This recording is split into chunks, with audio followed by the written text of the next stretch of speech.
Feeling like you have to do it all, be perfect at work and present at home? On this episode, I talk with historian turned coach Dr. Jody Vandenberg Daves about how perfectionism and imposter syndrome are conditioned into working moms and why the emotional, organizational, and caregiving skills you're developing every day actually make you the kind of leader your workplace needs. Press play to start naming your strengths and leading on your terms. Hey mama, welcome to Career Growth for Working Moms. If you're stuck in a job that doesn't fit or burning out trying to do it all, you're in the right place. I'm Shannon, a career coach and fellow working mom. Here, you'll get simple career strategies and strength-based leadership tips to help you grow with clarity and confidence. So grab your coffee or reheat it for the third time and let's do this.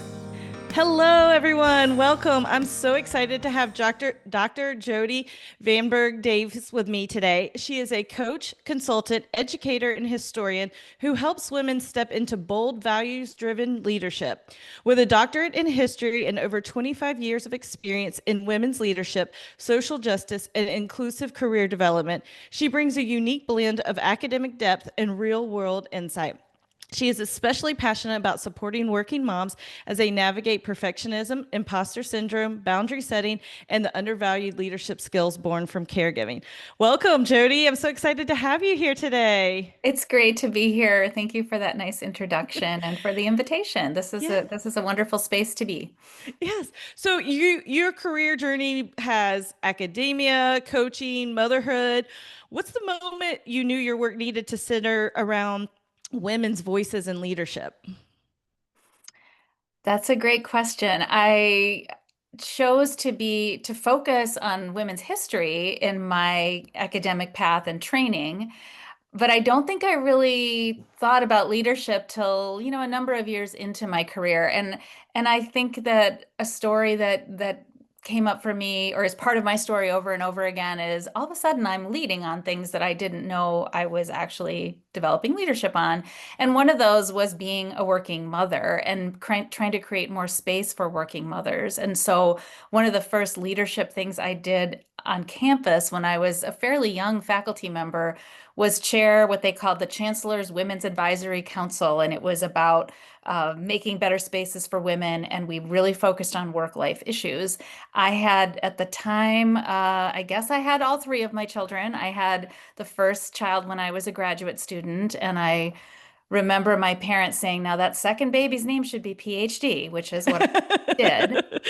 So I guess, a long-winded way of saying that I developed my leadership orientation right around naming and claiming the issues for working mothers and the strengths we brought. I remember a colleague saying to me early on, you know who the mothers are by who runs those efficient meetings. That's true. I can And just see just that. this little seed of like, oh, there's certain skills that we develop that can really take us forward as leaders.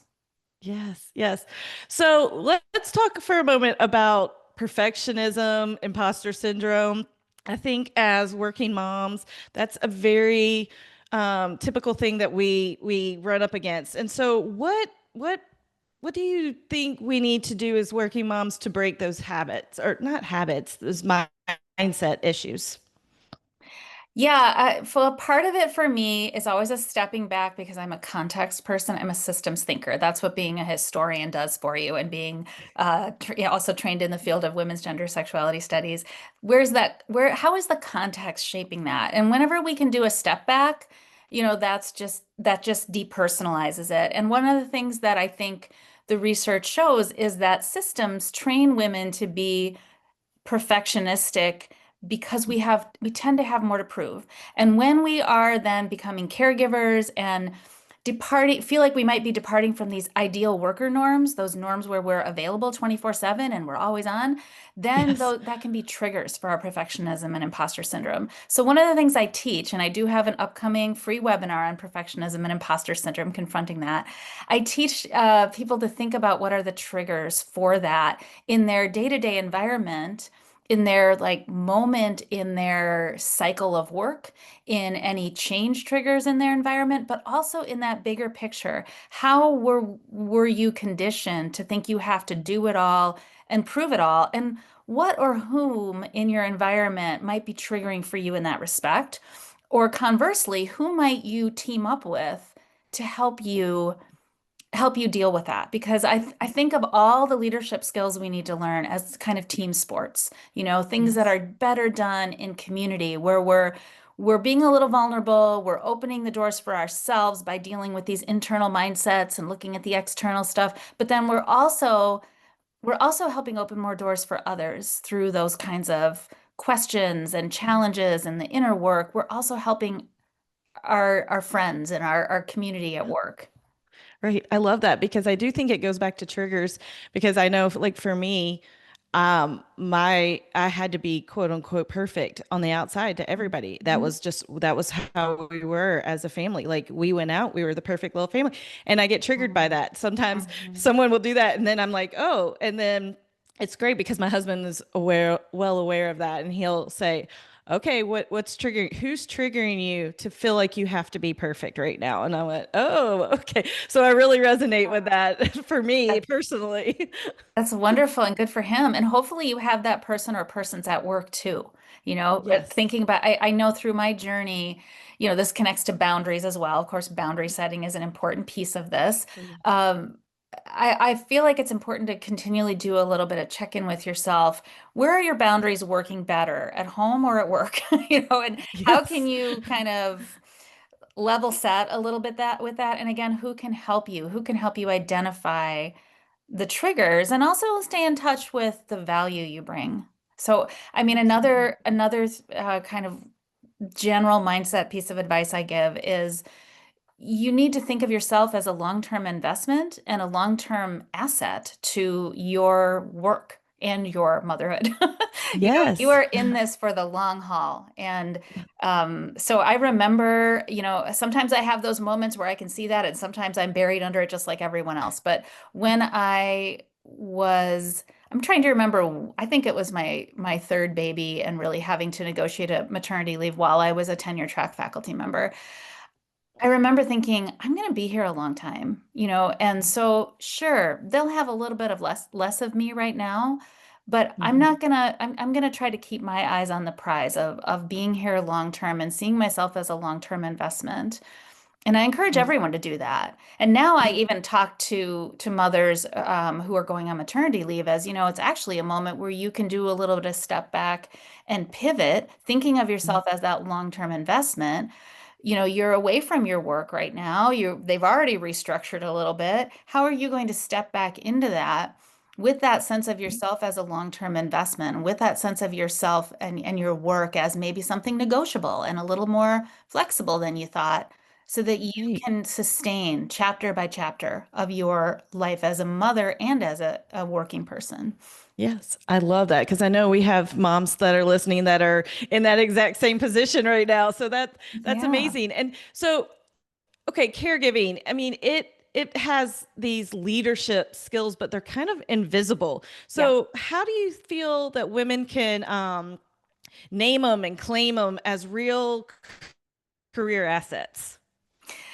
Yeah, I mean, I think that takes some training, and I think that my training as a feminist thinker is a lot of how I did that because, we have a culture that undervalues what women bring to the table, not just women as women, but the kinds of things we bring to the table.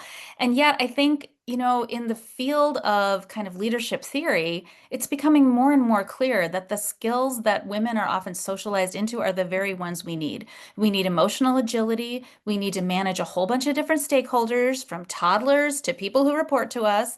I remember this little refrigerator magnet when I was a younger mother. It said like being a mother is like being pecked to death by chickens. And when I became a department chair, even though I loved all my chickens in both cases, I felt a little bit like, oh yeah, that's kind of true. So learning to manage a whole bunch of different demands with that context agility, even the logistics of planning for a maternity leave are are leveling up your skills of looking at how all the things fit together, how different people's strengths can be brought out to fill in as organizations undergo change and personnel change. It's learning to name those things. And I one of the things, for example, I started with this concept of some of my feminist training brings this out. This term called emotional labor, this idea that you are bringing emotional labor in supporting teams, in being the listener, in developing that context sensitivity. When you leave work before your first baby and you come back after work, you all of a sudden have this leveled up understanding of context. You know whether there's a place to pump or not. You may not have noticed that before. You know a little bit more about the leave policies. You know a little bit more about what, if you're really paying attention and listening deeply, what work life looks like for other people, including maybe people who aren't parents, but who have a lot of community obligations or religious obligations or whatever work life might look like to them. So if you're paying attention and learning how to name and claim those things, you are really leveling up your kind of big picture thinking as a leader. And you're making it possible to be a people-centered leader, which is what we need. A lot of that Right. technical stuff can be done for us. ChatGPT can do all kinds of things. But Yeah. that kind of holding space for people and developing that emotional agility, that's something we're learning. And when our workplace situations make like sort of other us or make us feel like outsiders, a lot of these systems weren't built for us, Right. we are actually learning that. And Mm. if we're not careful though, what we can learn is we don't belong. So what we Right. need to be learning instead is we do belong. We have these extra skills and awareness, and a whole bunch of people around us probably also have these. So let's change the conversation. Let's make more inclusive spaces. I love that. I love that because I think you're right. Like, I love that emotional space because I believe in that. And so, with that, um, stepping into that and honoring it, I'm trying to think what else I was going to ask you. Um, where does like setting those, like we talked about coming in from like maternity leave or coming back from that and boundaries. Like we kind of briefly talked on that, but I think as women, we sometimes do have a hard time in trying to set those boundaries. And how what advice can you give these moms that are listening on setting boundaries that make them feel like it's a good thing, not a bad thing to set these? Well, some of it is really, and this is something I teach in my women's leadership intensive of, is really getting clear on what we value and where we're bringing the most value. Because I think one of the things that we often learn as women is that, I mean, and again, the research shows that we have more to prove. We have to be not just competent, but also nice, things like that. Yes. We're more likely to be promoted on the basis, we have to have like accomplishment and potential, and men are more likely to be promoted on potential. So some of it is understanding how we might be undervaluing ourselves and how that undervaluing can make us go, well, I better do a little of this and a little of this, and I better just keep doing everything that I'm asked to do and everything that I could be asked to do and anticipating the needs of people for things that where I could be valuable. Right. That is a coping strategy in systems that are not designed for us. But when we get clear on what our most valuable contributions are, we can do better at holding boundaries because we can go, actually doing everything is not going to get us where we need to be, doing everything a little bit. It's homing in on that kind of stuff. And that's kind of that inner work.